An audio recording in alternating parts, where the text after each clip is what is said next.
اسلم عليه. الاعمال اللي بيعملها دي ما حدش عملها ابدا. ربنا يخليهن ويخليه لمصر وتحيا مصر. انا عبد الله مصطفى كفان، حياة كريم، امام وخطيب مسجد الكبير بالارينيه. حياة كريم. وربنا يخلينا حياه كريم وناسها والدكاتره.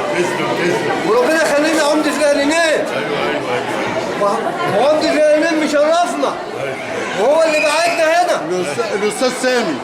وربنا يخلينا الحاج سامي عمده كفر الارينيه، عمده الارينيه الحاج رمضان حجازي. ربنا يخليهن.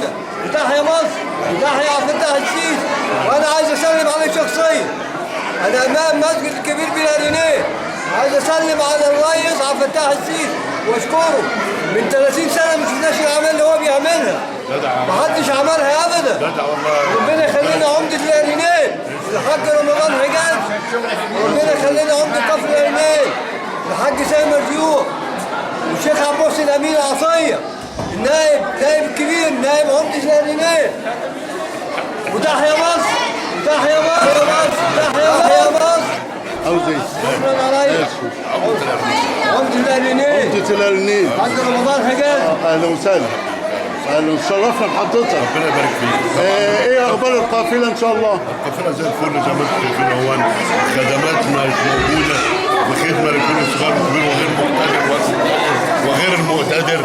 خدمه للجميع هي وكل الناس مبسوطه بالحياه كمان ولامسينا ولامسين كاش مكان اعلام مكان ولامسين الخدمات اللي بتقدم من حياه كريمه. والقافله الطبيه كل فتره بتيجي كل بلد. كانت في القرنين ودلوقتي في القرنين ومن قبل كده كانت في القرنين برضه. فالحمد لله كل الناس طبعا بنشكر كل الناس اللي هو بيعملها في مصر. وتحيا مصر تحيا مصر. كده تحيا مصر، تحيا مصر، تحيا مصر. شكرا شكرا شكرا. شكرا يا باشا، شكرا.